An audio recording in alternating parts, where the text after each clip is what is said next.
നമസ്കാരം. മലയാളത്തിന്റെ lady super star എന്ന് വിശേഷിപ്പിക്കുന്ന നടിയാണ് മഞ്ജു വാര്യർ. സിനിമ പോലും ലോകത്ത് 40 എട്ടാണ്ടുകളോളം പിടിച്ചു നിൽക്കുക, അത് മുൻനിര നായികയായി നിലനിൽക്കുക എന്ന് പറയുന്നത് ചെറിയ കാര്യമല്ല. സിനിമയിലേക്കുള്ള തിരിച്ചുവരവിന് ശേഷം വേറിട്ട കഥാപാത്രങ്ങളോടെയാണ് മഞ്ജു ആരാധകർക്കിടയിൽ എത്തിയത്. എല്ലാം ആരാധകർ ഇരുകൈ നീട്ടിയാണ് സ്വീകരിച്ചത്. മഞ്ജുവിന് ഉയർച്ചയ്ക്കൊപ്പം തന്നെ താരത്തിനെതിരെ നിരവധി വിമർശനങ്ങളും വിവാദങ്ങളും എത്താറുണ്ട്. പലപ്പോഴും നടി മഞ്ജു വാര്യർക്കെതിരെ രംഗത്തെത്തിയിട്ടുള്ള വ്യക്തി സംവിധായകൻ സനൽകുമാർ ശശിധരനാണ്. കയറ്റം സിനിമയിൽ കേന്ദ്ര കഥാപാത്രത്തെ അവതരിപ്പിച്ചത് നടി മഞ്ജു വാര്യരായിരുന്നു. ഈ സിനിമയുടെ ചിത്രീകരണത്തിന് ശേഷം മഞ്ജു വാര്യരെ കുറിച്ച് സനൽകുമാർ സോഷ്യൽ മീഡിയയിൽ പങ്കുവച്ച കുറിപ്പ് വലിയ വിവാദങ്ങൾക്കാണ് തുടക്കം കുറിച്ചത്. നടി മഞ്ജു വാര്യരുമായി ബന്ധപ്പെട്ട് നിരവധി അവകാശവാദങ്ങളുമായി നിരന്തരം സോഷ്യൽ മീഡിയയിലൂടെ പ്രത്യക്ഷപ്പെട്ടുകൊണ്ടിരിക്കുകയാണ് സംവിധായകൻ സനൽകുമാർ ശശിധരൻ. ഈ മാസം 18-ന് ഫേസ്ബുക്കിലിട്ട കുറിപ്പിന്റെ തുടർച്ചയായി ഇട്ടുകൊണ്ടിരിക്കുന്ന കുറിപ്പിൽ മഞ്ജു വാര്യരുടെ ജീവൻ അപകടത്തിലാണെന്ന വാദമാണ് അദ്ദേഹം ആവർത്തിച്ചുകൊണ്ടിരുന്നത്. നമ്മുടെ പ്രണയം ഇങ്ങനെ പൊതുസമൂഹത്തിൽ വിളിച്ചു പറയേണ്ടി വന്നതിൽ എനിക്ക് സങ്കടമുണ്ട്. പക്ഷെ മറ്റെന്താണ് വഴിയെന്നാണ് കഴിഞ്ഞ ദിവസം തന്നെ പങ്കുവച്ച കുറിപ്പിൽ സംവിധായകൻ ചോദിക്കുന്നത്. ഇതിന് പിന്നാലെയാണ് വിശദീകരണവുമായി മറ്റൊരു നീണ്ട കുറിപ്പും പങ്കുവച്ചിരിക്കുന്നത്. 3 വർഷം മുൻപ് ഇത്തരം അവകാശവാദങ്ങൾ ഉന്നയിച്ചതിനെ തുടർന്ന് മഞ്ജു വാര്യർ പരാതി നൽകുകയും സനലിനെ പോലീസ് അറസ്റ്റ് ചെയ്യുകയും ചെയ്തിരുന്നു. എന്നാൽ ഇത് മഞ്ജു വാര്യരുടെ പേരിൽ മറ്റാരും നൽകിയ വ്യാജ പരാതിയാണെന്നാണ് സനൽകുമാറിന്റെ ഇപ്പോഴത്തെ വാദം.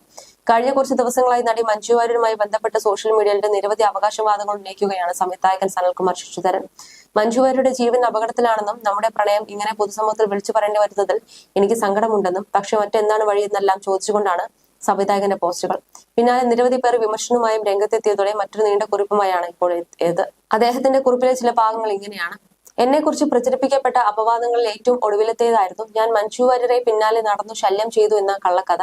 പത്രക്കാരുടെ ചോദ്യങ്ങൾക്ക് മഞ്ജു വാര്യരോട് ഞാൻ പ്രണയം പറഞ്ഞിട്ടുണ്ടെന്ന് ഞാൻ സമ്മതിച്ചതോടെ ആ കെട്ടുകഥയ്ക്ക് ജനസമ്മതിയും കിട്ടി. താരാരാധന മൂത്ത് അവരുടെ കൂടെ നിന്ന് സെൽഫി എടുക്കാൻ കൊതിച്ചു നടക്കുന്ന ആരാധക വൃന്ദം എന്നെ അവരിൽ ഒരാളായി കരുതുകയും താരങ്ങളെ അടുത്ത് കിട്ടിയാൽ അവർ ചെയ്യുന്നതൊക്കെ സങ്കല്പിക്കുകയും ചെയ്തു. അതുകൊണ്ട് ഞാൻ ആരാധനയും പ്രണയവും കൊണ്ട് അവരെ ജീവിക്കാൻ അനുവദിക്കാതെ പിന്നാലെ പാഞ്ഞു എന്നാണ് പൊതുധാരണ. സത്യം അതല്ല. എന്നോട് ഒരു പ്രത്യേക അടുപ്പം അവർ കാണിക്കുന്നത് ശ്രദ്ധയിൽപ്പെട്ടതിന്റെ ഫലമായിട്ടാണ് ഞാൻ അവരെ കൂടുതൽ ശ്രദ്ധിക്കാൻ പോലും തുടങ്ങിയത്. പക്ഷേ ഞാനിത് പറയുമ്പോഴും സ്വന്തം സ്വഭാവവിശേഷങ്ങൾ എന്നിൽ ആരോപിച്ചുകൊണ്ട് ഞാൻ തന്നെയാണ് കുറ്റക്കാരൻ എന്ന് പൊതുജനം വിശ്വസിക്കുന്നത് എന്റെ കുഴപ്പമല്ല. സത്യത്തിൽ ഞാനുമായി ആശയവിനിമയം തുടങ്ങിയത് പോലും മഞ്ജു വാര്യർ തന്നെയാണ്. കയറ്റത്തിന്റെ പ്രാരംഭ ചർച്ചകളിൽ മഞ്ജു വാര്യരുമായി സംസാരിച്ചപ്പോൾ അവരെക്കുറിച്ച് പുറമെ സൃഷ്ടിക്കപ്പെട്ട ഇമേജ് അല്ല യഥാർത്ഥത്തിലുള്ള മഞ്ജു വാര്യർ എന്ന് എനിക്ക് തോന്നി തുടങ്ങി. ഏതാണ്ട് എന്റേതിന് സമാനമായ ജീവിത വീക്ഷണങ്ങളും നിലപാടുകളും അവരിൽ കണ്ടതോടെ എനിക്ക് അവരോടുള്ള ഒരു ഇഷ്ടവും തോന്നി. എന്നാൽ സിനിമയുടെ ചർച്ചകൾ മുന്നോട്ട് പോയപ്പോൾ അതുവരെ ഇല്ലാതിരുന്ന ഒരാൾ രംഗപ്രവേശം ചെയ്തു. മാനേജർ എന്ന് പരിചയപ്പെടുത്തി വിനീഷ് ചന്ദ്രനായിരുന്നു അത്.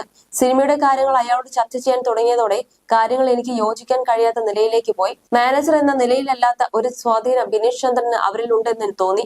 പിന്നീട് ബിനു നായർ എന്നൊരാൾ സഹായി എന്ന നിലയിൽ രംഗത്ത് വന്നു. താമസിക്കാതെ വിനീഷ് ചന്ദ്രനും ബിനു നായരും സിനിമയുടെ എക്സിക്യൂട്ടീവ് പ്രൊഡ്യൂസർമാരായി. ഇതൊക്കെയും എനിക്ക് അവരോടുള്ള അടുപ്പം കുറയ്ക്കാൻ കാരണമായി. കയറ്റത്തിന്റെ ഷൂട്ടിനിടയിൽ നേരത്തെ സ്ക്രിപ്റ്റിലുണ്ടായിരുന്ന ഒരു സീൻ ചെയ്യാൻ മഞ്ജു വാര്യർ വിസമ്മതം പ്രകടിപ്പിച്ചതും എനിക്ക് അവരോട് അലോസരമുണ്ടാക്കി. ആ സമയത്ത് വിനീഷ് ചന്ദ്രനും ബിനു നായരും എന്നെ സമീപിച്ച് ചേട്ടാ ആവശ്യമുള്ള കാര്യങ്ങൾ ഞങ്ങളോട് പറഞ്ഞാൽ മതി, ഞങ്ങൾ പറഞ്ഞു സമ്മതിപ്പിച്ചോളാം എന്ന് പറഞ്ഞു. എനിക്കത് നല്ലതായി തോന്നിയില്ല. കയറ്റത്തിലെ പാട്ട് പുറത്തിറങ്ങിയതോടെ എനിക്കെതിരെയുള്ള അപവാദ പ്രചാരണം ശക്തമായി.